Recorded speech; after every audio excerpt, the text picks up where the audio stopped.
Diving's fun and adventurous, but have you ever thought about how to make it more fun? What if you could dive in ways that let you get closer to aquatic life, make your gear last longer, breathe less gas, move more efficiently, and finish each dive with more energy, ready for the next one? What if just a little practice developing some basic skills can make you way better underwater?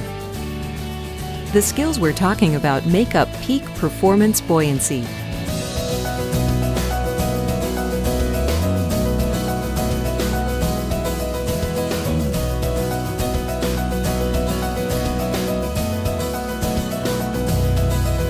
They're not difficult, nor are they mysterious. And you've heard many of them before. But they're the secret to gliding effortlessly through the underwater world as though you belong there. No silt, nothing drags. You maintain depth with a flick of your fin, if that, and you avoid contact with fragile underwater organisms. No harm to them, no harm to you. Whatever you love to do underwater, Peak Performance Buoyancy helps you do it better.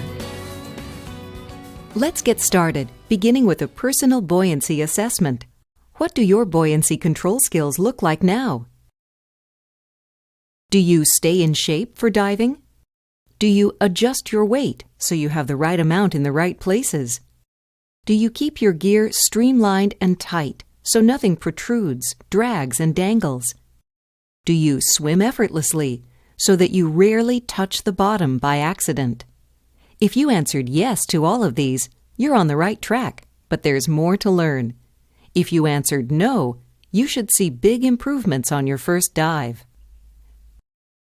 Peak Performance Buoyancy starts with a buoyancy check. Proper weighting means you have the right amount of weight and the right weight placement, which we'll look at later in this video. Proper weighting is so important to peak buoyancy control that if it's the only improvement you make, you're almost all the way there. The right amount of weight changes from one dive to the next. How much you need depends on the exposure suit you wear, whether you're diving in fresh or salt water, and your physical characteristics. It even changes if you change the type of cylinder you're using. Some divers simply guess how much they need and slap it on, figuring their BCDs will offset being heavy. It will, but look at what it does. Your torso rises and your feet drop. You're more likely to kick the reef and stir up silt. You waste air because you have excess drag and have to adjust more with every depth change. You're neutrally buoyant, but that's not peak performance buoyancy. The right amount of weight just offsets your positive buoyancy and nothing more. Both of these divers are properly weighted. The wetsuit diver has more weight, but that's because wetsuits float, so she needs more to offset the positive buoyancy. So how do you make sure you're correctly weighted? The only way is with a buoyancy check or weight check.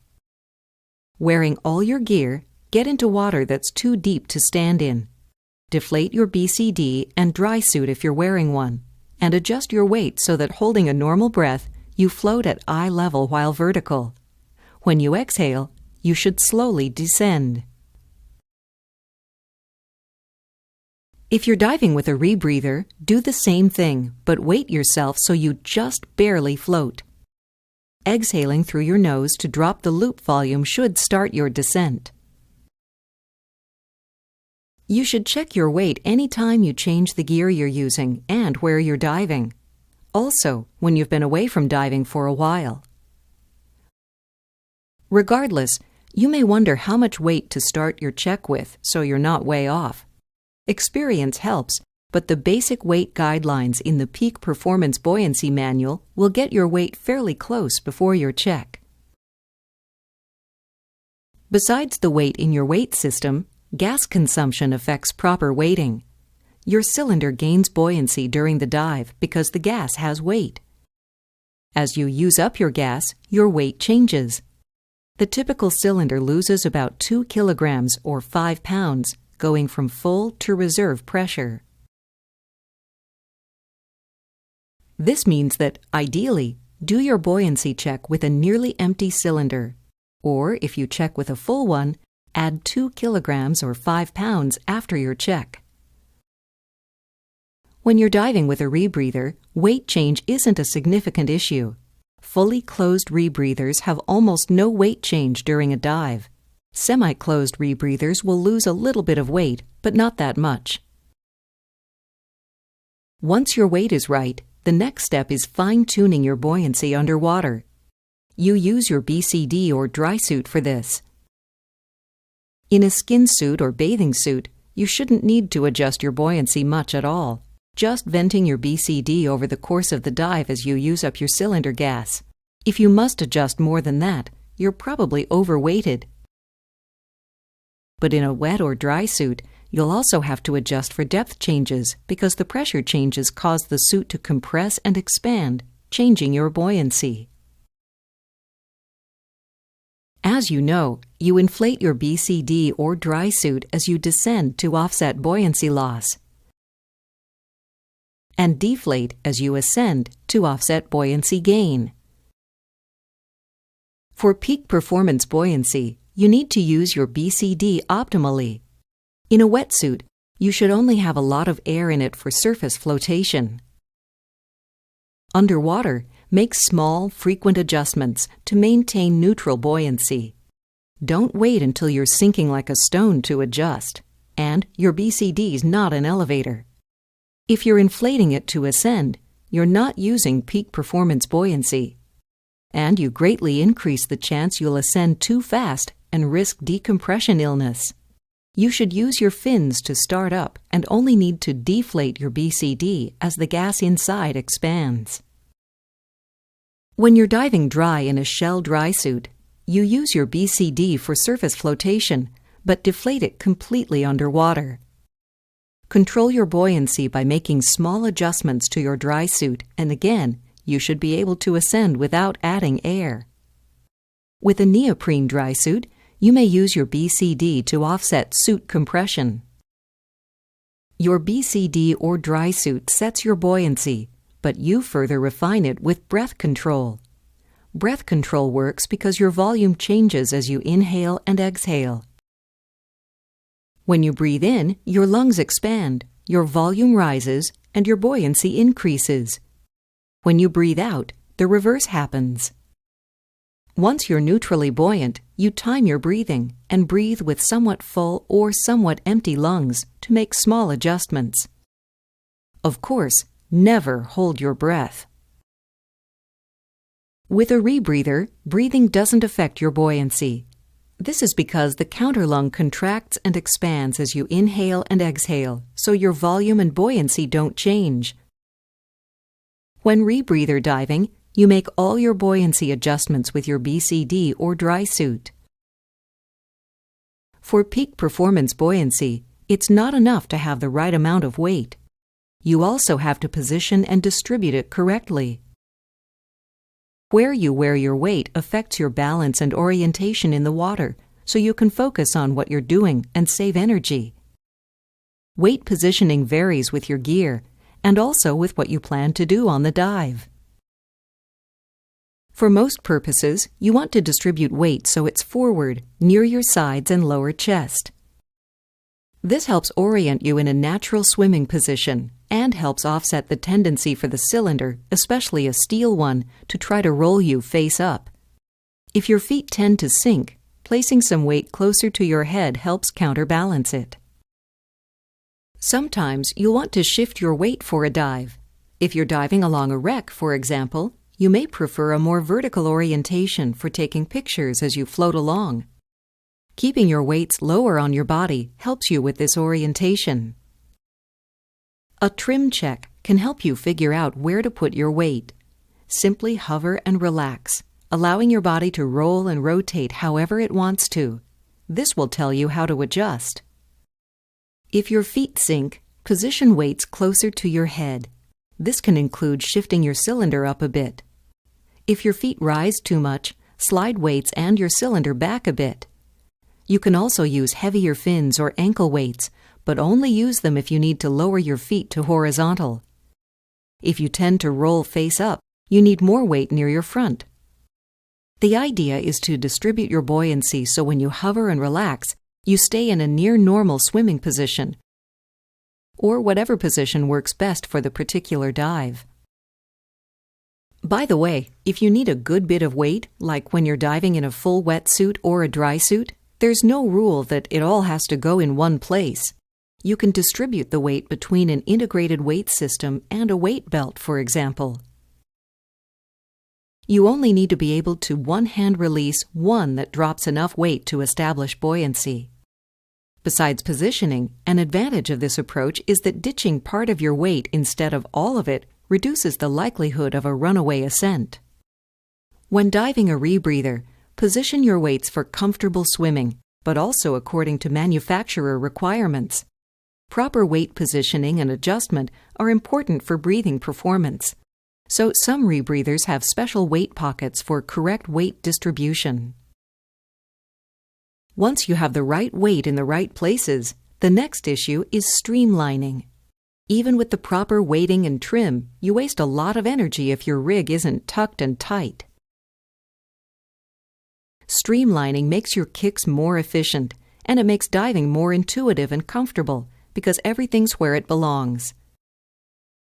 Streamlining saves your energy by reducing friction with the water, and it helps protect the aquatic world because you're not dragging your gear over sensitive aquatic life. Here's what you look like when you're a streamlined peak performance buoyancy diver. You're not overweighted, you're trimmed right, so you swim horizontally. All your gauges, hoses, and accessories are clipped in close or pocketed, so nothing swings or dangles.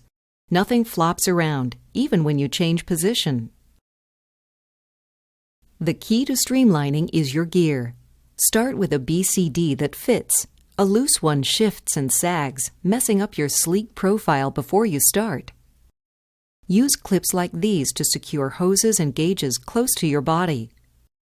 Be sure your alternate air source is secure, but releases easily with a firm tug. If you don't have a clip, you can secure your SPG by running it through the BCD sleeve. Wrist computers are popular because they get rid of bulkier consoles, with many divers now using hoseless, air-integrated computers. That entirely eliminates a hose. Slates, signal tubes, and things like that go in a BCD pocket or exposure suit pocket. Owning your own gear goes a long way when it comes to streamlining. With your own kit, you know it fits. You have it pre-rigged with the clips you need, and you know where everything goes. You're in the water faster because you don't have to figure out how to make your gear sleek every time you go diving.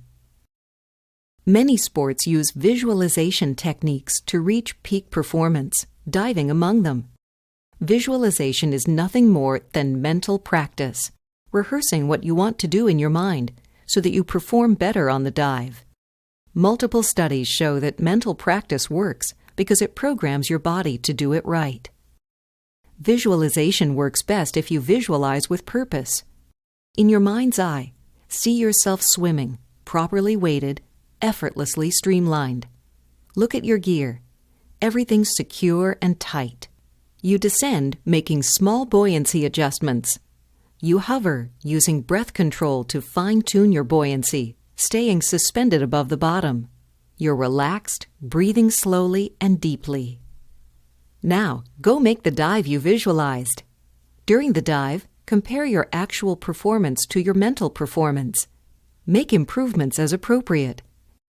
After the dive, review how your peak performance buoyancy skills measured up to what you visualized. Thinking about what you did right and where you can improve helps prepare you for the next dive.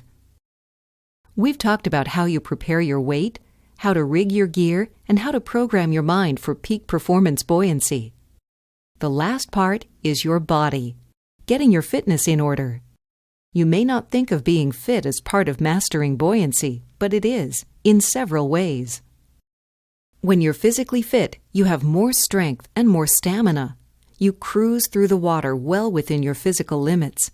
Since you're not at your maximum levels all the time, you're not overexerted and have greater reserves to handle problems. And You don't huff and puff when you're well within your physical capabilities. An exhausted diver who can't control his breathing can't use breath control to fine-tune his buoyancy. The more stamina you have, the more you can exert yourself without breathing heavily. Fitness affects your buoyancy directly because lean tissue sinks, but fat tissue floats. And excess body fat means you need a larger exposure suit. So, all else being the same, an out-of-shape diver needs more weight than a fit diver and has more difficulty distributing it. Beyond that, in-shape divers carry their gear about with less effort, too.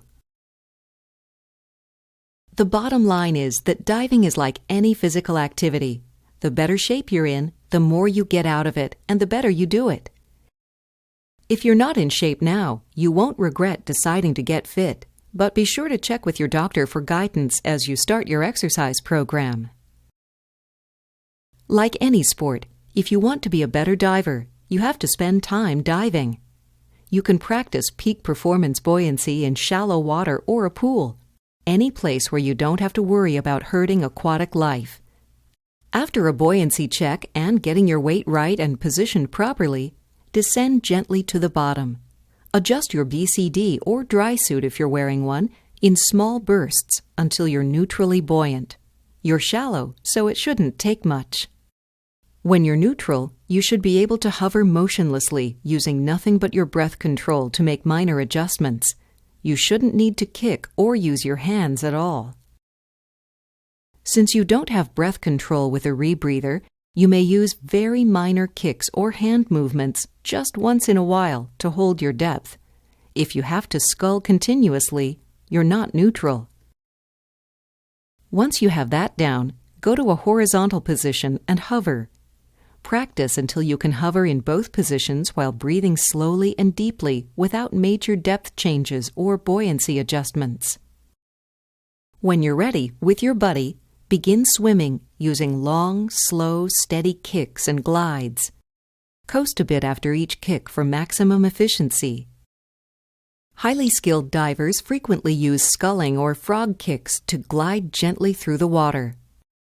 Practice stopping, backing up, turning and repositioning without using your hands. As you can see, these are useful skills when your hands are occupied, like when taking pictures. As you practice, mentally review and apply the key peak performance buoyancy skills you've learned. Be sure you're weighted properly by doing a buoyancy check when you change gear or environments or haven't been diving for a while. Adjust your buoyancy in small bursts and stay neutral. Don't use your BCD or dry suit as an elevator. Position your weights for proper trim, usually so you naturally hover in a horizontal swimming position. Streamline your gear so nothing drags, damages the environment, and wastes energy. Remember to visualize yourself diving well to pre-program your mind. And stay fit so you dive well within your physical limits and so you don't have to wear more weight than necessary. Master these skills and you'll have mastered peak performance buoyancy, the foundation for diving excellence. Keep your peak performance buoyancy skills sharp by diving often and have fun diving.